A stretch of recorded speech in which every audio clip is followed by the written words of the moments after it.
आज हम स्टार्ट करने जा रहे हैं practice set paper 7। First question है आपका, प्रथम ऋणपत्र होते हैं। देखिए, प्रथम ऋणपत्र वो होते हैं जो कंपनी के समापन के टाइम पर सबसे पहले भुगतान जिनका किया जाता है। ठीक है, तो प्रथम ऋणपत्र कौन से होंगे? देखिए, अब ऑप्शन पढ़ते हैं। समापन पर संपत्तियों की बिक्री से सर्वप्रथम इन्हें भुगतान किया जाता है। कंपनी अपने जीवन काल में तब उनका भुगतान नहीं करती और जिसका ब्याज सर्वप्रथम चुकाया जाता है। तो हमने बताया कि जिनके सर्वप्रथम जिन्हें भुगतान किया जाता है उनकी संपत्तियों का, तो ऑप्शन होगा आपका ए आंसर। ठीक है, अब है आपका सेकंड क्वेश्चन। ऋणपत्र स्टॉक ऋणपत्र से अलग होते हैं क्योंकि, अब देखिए क्यों अलग होते हैं? क्योंकि ऋणपत्र तो दीर्घकालीन होते हैं, मतलब लॉन्ग टाइम के लिए होते हैं, और जो क्या होते हैं डिवेंचर स्टॉक, वो शॉर्ट टाइम पीरियड के लिए होते हैं, इसलिए वो अलग होते हैं। तो ऑप्शन होगा आपका फर्स्ट।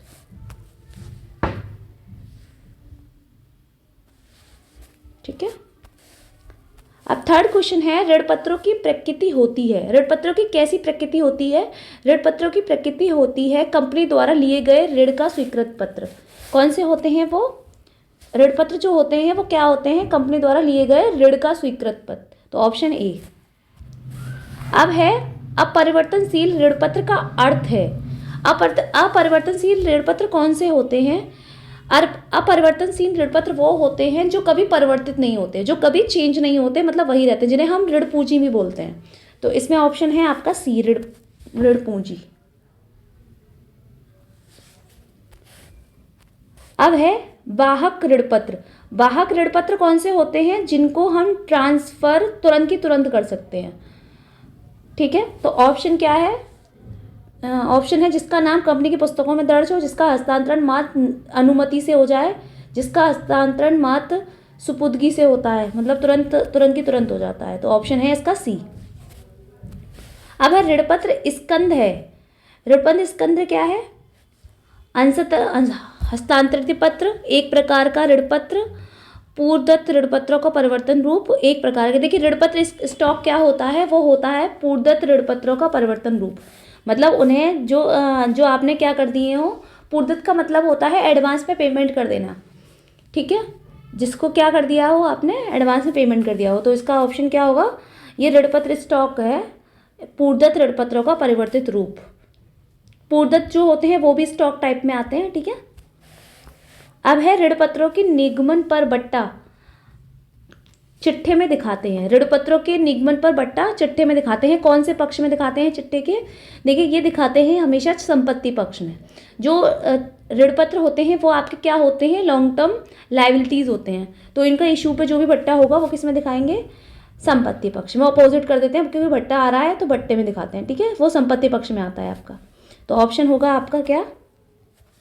ए।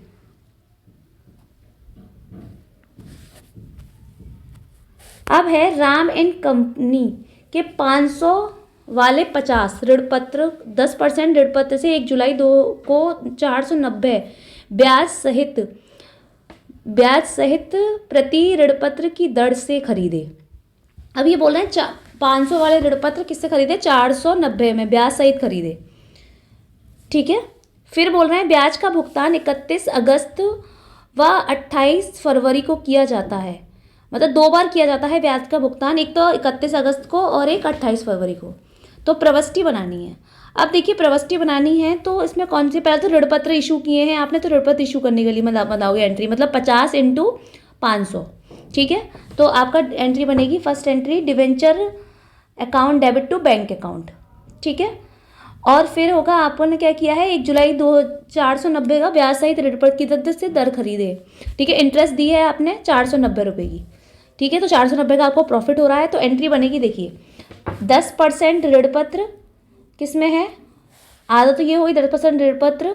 सी ऑप्शन है आपका। देखिए, सी ऑप्शन है, ऋणपत्र भी आ रहा है इसमें, ये ऋणपत्र भी है। 10% का ऋणपत्र टू बैंक अकाउंट हो गया और इंटरेस्ट की ये वाली एंट्री भी बन गई। ठीक है, तो ऑप्शन क्या है आपका? सी। अब है, यदि ऋणपत्रों को संपार्श्विक प्रतिभूति रूप से निगमित किया जाता है तो क्या होता है? देखिए, पहले तो इससे संपार्श्विक प्रतिभूति कौन सी होती है? वो होती है, हमें सस्पेंस अकाउंट में डालते हैं।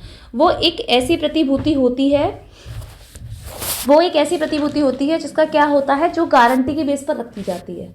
मतलब जब हम लोन ले रहे हैं तो उसे गारंटी के बेस पर रखते हैं, ठीक है।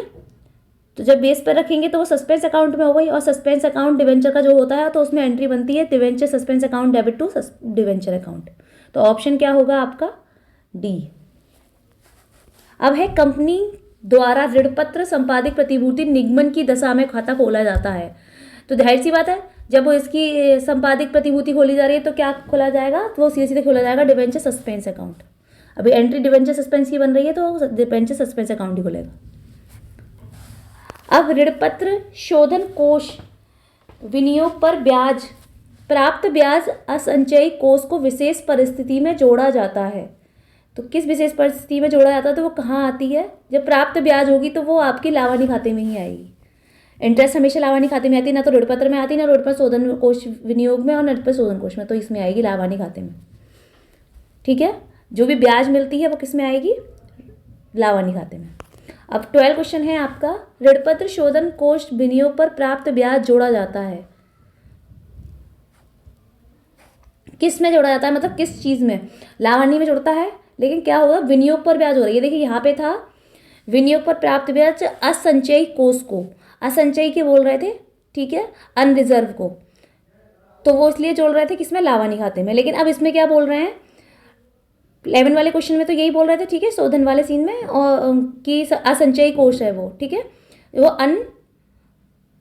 अनरिजर्व फंड में, ठीक है, फंड क्या है, अनरिजर्व फंड, तो इसलिए ये क्या आ रहा है, लावानी खाते में। लेकिन अब यहाँ पे पूछा जा रहा है कि ऋणपत्र शोधन कोष विनियोग 12 वाले क्वेश्चन में क्या बोला जा रहा है, ऋणपत्र शोधन कोष विनियोग पर प्राप्त ब्याज जोड़ा जाता है, तो किस में जोड़ा जाएगा, ये जोड़ा जाएगा आपका संचयी कोष में, ठीक है। जब कुछ ना लिख रहा हो तो इसे किस में जोड़ेंगे, संचयी कोष में, और जब असंचयी कोष लिख रहा हो तो इसे लावानी खाते में ट्रांसफर करेंगे, ठीक है। अब 13 क्वेश्चन, अंशधारियों को बोनस अंश निगमित करने के लिए किस कोष का प्रयोग किया जाता है, मतलब किस फंड का प्रयोग किया जाता है, किसको, बोनस अंश को इशू करने के लिए, ठीक है, बोनस अंश को इशू करने के लिए किस कोष में। तो देखिए डूबत ऋण आपका खर्चा होता है तो बोनस के लिए वो नहीं होगा, और देखिए लावानी फंड में भी नहीं होगा, क्योंकि ये प्रॉफिट और लॉस दोनों लिखे जाते हैं इसमें। तो ये ऑप्शन होगा आपका क्या, ऑप्शन होगा आपका पूंजी शोधन कोष, ठीक है।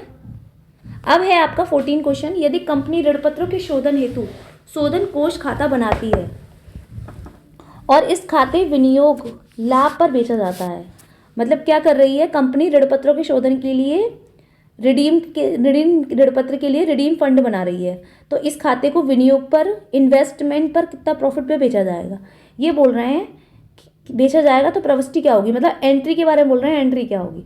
तो देखिए जब इसे बेचा जाएगा विनियोग पर तो एंट्री वही बनेगी विनियोग वाली, तो क्या बनेगा, sinking fund investment account to sinking fund, मतलब सिक्किंग फंड की बात हो रही है रिडेम्पशन कोस्ट में, ठीक है। तो ऑप्शन होगा आपका सी।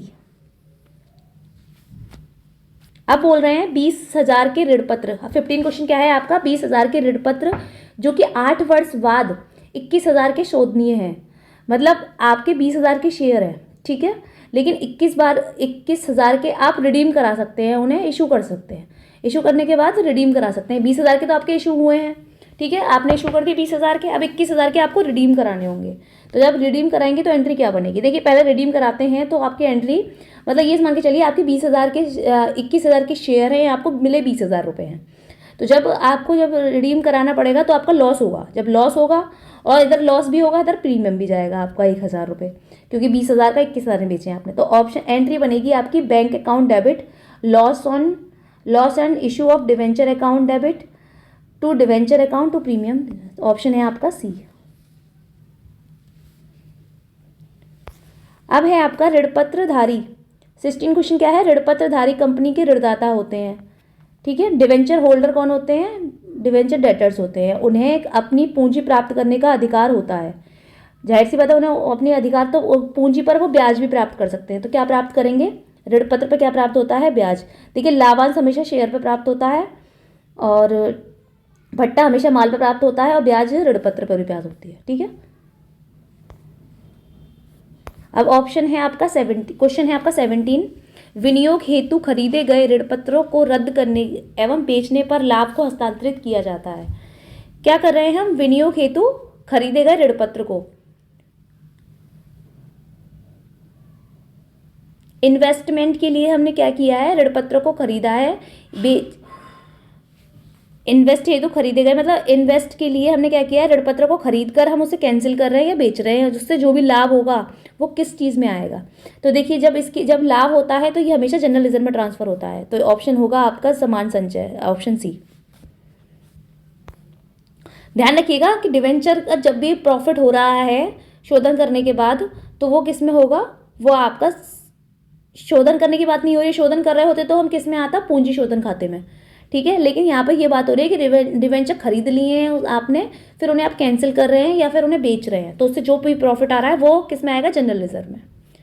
अब आपका 18 क्वेश्चन क्या है? लाभांश किसे दिया जाता है? ये तो अभी भी मैंने बताया कि लाभांश अंश अधिकारी को दिया जाता है। तो ऑप्शन क्या होगा आपका? बी, ठीक है। अब बोनस अंशों का अर्थ होता है, बोनस अंशों का क्या अर्थ होता है कि जो आपने दिए गए अंश हैं उनको दोबारा अंश में बदलना, मतलब उन्हें क्या करना? उन्हें दोबारा बदलना उन्हीं चीज़ों में। तो ऑप्शन क्या है आपका? देखिए, पहला है अंशत प्रदत्त अंशों को पूर्ण प्रदत्त में बदलना। ये हो गया कि मतलब दिए गए, प्रदत्त का मतलब होता है दिए गए अंश, तो दिए गए अंश को फिर दोबारा उसमें बदलना। और फिर लाभांश के बदले अंश देना, नहीं, ये नहीं हो सकता। बोनस नगद देना, ये भी नहीं हो सकता। तो ऑप्शन क्या होगा आपका? ए। अब 20 क्या है आपका? अभिगोपन कमीशन दिया जाता है।